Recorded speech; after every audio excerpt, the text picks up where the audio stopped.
ನಮಸ್ಕಾರ. ವನಜ ಮಲೆನಾಡು ಬಂದಾಯಿತು, ಹೊಸ ವಿಡಿಯೋ ತಂದಾಯಿತು. ಬನ್ನಿ ಇವತ್ತು ಜಯಲಲಿತಾ ಈ ಸೀರಿಯಲ್ಲು ಹೇಗೆ ಮೂವ್ ಆಗುತ್ತೆ, ಏನು ಸ್ಟೋರಿ ನೋಡೋಣ ಬನ್ನಿ. ಅದಕ್ಕೆ ಮುಂಚೆ ನನ್ನ ಚಾನಲ್ಗೆ ಸಬ್ಸ್ಕ್ರೈಬ್ ಮಾಡಿಲ್ಲ ಅಂದರೆ ದಯವಿಟ್ಟು ಸಬ್ಸ್ಕ್ರೈಬ್ ಮಾಡ್ಕೊಳ್ಳಿ, ಹಾಗೆ ಒಂದು ಲೈಕ್ ಕೊಡಿ. ಇವತ್ತು ಲಲಿತನ ಅತ್ತೆ ಮತ್ತು ಓರ್ಗಿತಿ ತುಂಬಾ ಹಿಂಸೆ ಕೊಡುವಂಥ ಜನ ಇವರು. ಲಲಿತೆಗೆ ತುಂಬ ಬೇಜಾರಾಗಿರುತ್ತೆ. ಹೋಗಲಿ ಇವರು ಅತ್ತೆ ಓರ್ಗಿತಿದ್ದು ಹೋಗಲಿ, ಗಂಡ ಕೂಡ ನನ್ನನ್ನು ವಹಿಸ್ಕೊಳ್ಳಿಲ್ವಲ್ಲ, ಯಾಕೆ ನನಗೆ ಈ ಥರ ಇರಿಟೇಷನ್ ಮಾಡಿದ್ರು, ಏನಕ್ಕೆ ದೊರೆ ನನಗೆ ಇಷ್ಟೊಂದು ನೀವು ಇರಿಟೇಷನ್ ಮಾಡಿದ್ರಿ, ನಾನೇನು ಮಾಡಿದ್ದೆ ಅಂತ. ಅತ್ತೆ ಅಂತೂ ಯಾವಾಗಲೂ ಬಡೂರ್ಕೇರಿ ಹುಡುಗಿ ಇವಳೊಬ್ಳು ಬಡೂರ್ಕೇರಿ ಹುಡುಗಿ ಅಂತಲೇ ಬೈತಾ ಇರ್ತಾಳೆ ಯಾವಾಗ ನೋಡಿದ್ರು. ಆಮೇಲೆ ಇವರು ಓರರ್ಗೆ ಅತ್ತೆ ಮತ್ತು ಓರ್ಗಿತಿ ಇಬ್ಬರು ಸೇರಿಕೊಂಡು ಅವಳಿಗೆ ಅವಮಾನ ಮಾಡೋದು ಅದೆಲ್ಲ ನಡೀತಾ ಇರುತ್ತೆ. ಇದನ್ನೆಲ್ಲ ಜೈ ಅಕ್ಕ ಅಂದರೆ ಲಲಿತೆಗೆ ಅತ್ತಿಗೆ ಅವಳು ನೋಡಿ ಪಾಪ ಬೇಜಾರು ಮಾಡ್ಕೋತಿರ್ತಾಳೆ. ಇದರಲ್ಲಿ ಅತ್ತಿಗೆ ತುಂಬ ಒಳ್ಳೆಯವಳು, ಅಜ್ಜಿನೂ ಒಳ್ಳೆಯದು. ಅಜ್ಜಿ ತುಂಬಾ ಸಪೋರ್ಟ್ ಮಾಡುತ್ತೆ ಮತ್ತು ಅತ್ತಿಗೆನೂ ತುಂಬ ಸಪೋರ್ಟ್ ಮಾಡ್ತಾಳೆ. ಇವರಿಬ್ಬರು ಸಪೋರ್ಟ್ ಮಾಡೋದ್ರಿಂದ ಅವಳಿಗೆ ಈ ಮನೇಲಿ ಇರೋಕ್ಕೆ ಅವಕಾಶ ಇದೆ. ಆಮೇಲೆ ತುಂಬ ಬೇಜಾರು ಮಾಡಿಕೊಂಡು ಏನು ಮಾಡಬೇಕು ಅಂತ ಅವಳಿಗೆ ತೋಚ್ತಾ ಇರಲ್ಲ. ಅವನು ಏನು ಹೇಳ್ತಾನೆ ಅಂದರೆ ಫ್ರೆಂಡ್ಸ್ ಹತ್ರ, ಗ್ರಾಮ ಪಂಚಾಯತಿ ಅಧ್ಯಕ್ಷೆ ಆದರೆ ಮನೆ ಕೆಲಸದವಳಲ್ಲ ಅವಳು, ಗ್ರಾಮ ಪಂಚಾಯತಿಲಿ ಅಧ್ಯಕ್ಷೆ ಆಗಿದ್ದಾಳೆ ಅಂತ ಹೇಳ್ತಾನೆ. ಅದು ಇವಳಿಗೆ ಅವಮಾನ ಮಾಡ್ದಂಗೆ ಆಗುತ್ತೆ. ಏಕೆಂದರೆ ಹೆಂಡ್ತಿ ಅಂತ ಅಲ್ಲೂ ಕೂಡ ಅವನು ಹೇಳಲಿಲ್ಲ. ಅದು ಭಾಳ ಬೇಜಾರಾಗಿರುತ್ತೆ.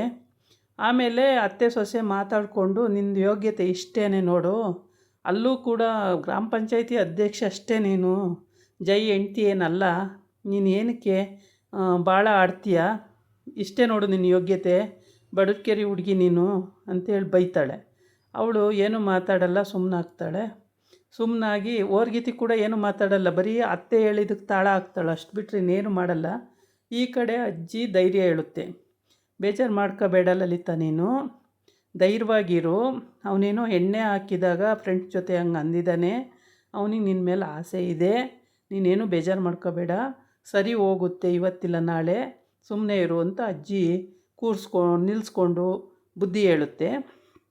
ಅದ್ರ ಜೊತೆಗೆ ಅತ್ತಿಗೆನೂ ಹೇಳ್ತಾಳೆ, ನೀನೇನು ಬೇಜಾರು ಮಾಡ್ಕೋಬೇಡ, ಸುಮ್ಮನಿರು ಲಲಿತಾ ಅಂತೇಳಿ. ಈ ಕಡೆ ಬಂದುಬಿಟ್ಟು ಇವನು ಕುಡ್ಕೊಂಡು, ಅವಳು ನನಗೆ ಇರಿಟೇಷನ್ ಮಾಡಿದ್ಲು, ನನಗೆ ಅವಮಾನ ಮಾಡಿದ್ಲು, ಅವಳು ಗ್ರಾಮ ಪಂಚಾಯತಿ ಅಧ್ಯಕ್ಷ ಆದರೆ ಗ್ರಾಮದಲ್ಲಿರಲಿ, ನನಗೆ ಯಾಕೆ ಇದು ಮಾಡಿದ್ಲು ಅಂತ ಎಲ್ಲ ಮಾತಾಡ್ತಿರ್ತಾನೆ. ಅಲ್ಲಿಗೆ ಅವನ ಸ್ನೇಹಿತ ಬರ್ತಾನೆ, ಅವನು ಕೂಡ ಧೈರ್ಯ ಹೇಳ್ತಾನೆ, ಬಾಸ್ ಹಂಗೆಲ್ಲ ಮಾತಾಡಬೇಡಿ ಬಾಸ್, ಅವ್ರು ನಿಮ್ಮ ಹೆಂಡ್ತಿ ಲಲಿತಕ್ಕ ಅವರು ಒಳ್ಳೆಯವರು ಅಂತ. ಯಾರು ಒಳ್ಳೆಯವರು, ನೀನು ಸುಮ್ಮನೆ ಇರು, ನಿನಗೇನೋ ಗೊತ್ತು ಅಂಥೇಳಿ ಮಾತಾಡಬೇಡ, ನೀನು ಸುಮ್ಮನೆ ಇರು ಅಂತೇಳಿ ಅವನಿಗೂ ವಾದ ಮಾಡ್ತಾನೆ, ಅವನಿಗೂ ಬೈತಾನೆ.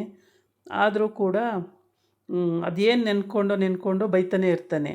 ಇದಕ್ಕೆಲ್ಲ ಕಾರಣ ಇವರಮ್ಮ ಕರೆಕ್ಟಾಗಿದ್ದಿದ್ರೆ ಇಷ್ಟೆಲ್ಲ ಆಗ್ತಾನೇ ಇರಲಿಲ್ಲ. ಅವಳಿಗೆ ಆ ಹೆಸ್ರು ಕಟ್ಟಿರೋದಕ್ಕೂ, ಮಹೇಶ್ವರಿ ಅಂತಲೇನೋ ಹೆಸ್ರು ಕಟ್ಟಿರೋದಕ್ಕೂ ಅದಕ್ಕೂ ತಕ್ಕಾಗಿದೆ. ಈ ಫ್ರೆಂಡ್ಸ್ ಕರೆಯೋ ಅಂಥ ಅಗತ್ಯನೂ ಇರಲಿಲ್ಲ, ಫ್ರೆಂಡ್ಸಿಗೆ ಎದುರುಗಡೆ ಅವಮಾನ ಮಾಡೋ ಅಂಥ ಅಗತ್ಯನೂ ಇರಲಿಲ್ಲ. ಫ್ರೆಂಡ್ಸ್ ಕರೆದುಬಿಟ್ಲು, ಅಚ್ಚುಕಟ್ಟಾಗಿ ಮೃಷ್ಟಾನ್ನ ಭೋಜನ ಮಾಡಿಬಿಟ್ಲು. ಆಮೇಲೆ ಜೈನು ಕರೆದ್ಲು, ಅವನು ಚೆನ್ನಾಗಿ ಎಣ್ಣೆ ಹಾಕಿದ, ಹೆಂಡ್ತಿಗೆ ಅವಮಾನ ಮಾಡ್ದ. ಇಷ್ಟೇ ಅಲ್ಲಿ ನಡೆದಿತ್ತು. ಇದು ತುಂಬಾ ಇರಿಟೇಷನ್ ಆಗೋವಂಥ ವಿಷಯ. ಅವಳಿಗೂ ಭಾಳ ಬೇಜಾರಾಗಿದೆ. ಕಟೌಟ್ ಹತ್ರ ಹೋಗ್ಬಿಟ್ಟು, ದೊರೆ ನಾನೇನು ತಪ್ಪು ಮಾಡಿದೆ ದೊರೆ, ಯಾಕೆ ನನಗೆ ಹಿಂಗೆಲ್ಲ ಮಾತಾಡಿದ್ರಿ ನೀವು, ಅತ್ತೆ ಏನೋ ಹಂಗೆ ಮಾತಾಡ್ತಾರೆ ಓಕೆ, ಯಾವಾಗ ನೋಡಿದ್ರು ಬಡೂರ್ಕೆರೆ ಹುಡುಗಿ ಬಡವರ್ಕೆರೆ ಹುಡುಗಿ ಅಂತ ಬೈತಾ ಇರ್ತಾರೆ, ನೀವು ಈಗ ದೊರೆ ನೀವೂ ಹೀಗೇನಾ, ಏನಕ್ಕೆ ನನಗೆ ಈ ಥರ ಅವಮಾನ ಮಾಡ್ತೀರಾ ಅಂತ ಅವಳು ಅಂತಾಳೆ. ಅದರಲ್ಲಿ ಅತ್ತಿಗೆ ಒಳ್ಳೊಳ್ಳೆ ಬಟ್ಟೆ ಕೂಡ ಕೊಡಿಸಿದ್ದಾಳೆ. ಪಾಪ ಅವಳು ನೋಡೋಕ್ಕೆ ತುಂಬ ಚೆನ್ನಾಗಿದ್ದಾಳೆ, ಒಳ್ಳೆ ಬಟ್ಟೆ ಇಲ್ಲ ಅಂತೇಳ್ಬಿಟ್ಟು ಚಂದ ಇರೋ ಬಟ್ಟೆ ಎಲ್ಲ ಕೊಡಿಸಿದ್ದಾಳೆ. ಆದರೂ ಇವನು ಮಾತ್ರ ಒಂದೊಂದು ಸಲ ಅವಳನ್ನು ನೋಡಿ ನಗೋದು, ಇಷ್ಟಪಡೋದು ಎಲ್ಲ ಮಾಡ್ತಿರ್ತಾನೆ. ಅವಳು ಅಷ್ಟು ತಮಾಷೆಯಾಗಿ ಮಾತಾಡ್ತಾ ಇರ್ತಾಳೆ, ಯಾವುದನ್ನು ತಲೆಗೆ ತಗೊಳ್ಳಲ್ಲ, ನೋವೆಲ್ಲ ಮರೆತು ತಮಾಷೆಯಾಗಿ ಮಾತಾಡ್ತಿರ್ತಾಳೆ. ಆದರೆ ಇವನಿಗೆ ಅದೇನು ಇರಿಟೇಷನ್ ಆಯಿತೋ ಏನೋ, ಅಥವಾ ಅವರಮ್ಮ ಏನು ಹೇಳ್ಕೊಟ್ಲೋ ಒಂದು ಗೊತ್ತಿಲ್ಲ, ನೋಡಿದ್ರೆ ಅವಳನ್ನು ಕುಡ್ಕೊಂಡು ಹೆಂಗೆಂಗೋ ಮಾತಾಡ್ತಿರ್ತಾನೆ. ಅವಳನ್ನ ಬೈಯೋದು ಕೆಟ್ಟದಾಗಿ ಹಿಂಗೆಲ್ಲ ಮಾತಾಡ್ತಿರ್ತಾನೆ. ಅದು ಇರಿಟೇಷನ್ ಆಗುತ್ತೆ. ಆಮೇಲೆ ಅವಳು ಕಟೌಟ್ ಹತ್ರ ಹೋಗ್ಬಿಟ್ಟು ಒಂದು ರೂಮಲ್ಲಿ ಅಲ್ಲಿ ಸಾರಿ ಹೇಳ್ತಾಳೆ, ದೊರೆ ಸಾರಿ ದೊರೆ, ತಪ್ಪಾಯಿತು ನಂದು, ನಾನು ಮಾತಾಡಬಾರ್ದಾಗಿತ್ತು, ನಿಮಗೆ ಬೇಜಾರು ಮಾಡಿಬಿಟ್ಟೆ, ನಿಮಗೆ ಸಿಟ್ಟು ಬರೆಸ್ಬಿಟ್ಟೆ, ಸಾರಿ ದೊರೆ ಅಂತೇಳಿ ಎಲ್ಲ ಕೇಳ್ತಾಳೆ.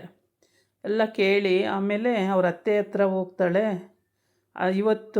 ಇವತ್ತಿಂದ ನಾನು ದೊರೆ ನೀವು ಫ್ರೆಂಡ್ಸ್ ಆಗ್ಬಿಡೋಣ, ನಮ್ಮ ಗಂಡ ಹೆಂಡತಿ ಸಂಬಂಧನೇ ಬೇಡ, ನಾವು ಫ್ರೆಂಡ್ಸಾಗೇ ಇರೋಣ ಅಂತ ಇಲ್ಲಿ ಹೇಳ್ತಾಳೆ. ಹೇಳ್ಬಿಟ್ಟು ಥ್ಯಾಂಕ್ಸ್ ಕೊಡಿ ದೊರೆ ಅಂತಾಳೆ. ಕಟೌಟಲ್ಲಿ ಥ್ಯಾಂಕ್ಸ್ ಕೊಡುತ್ತೆ.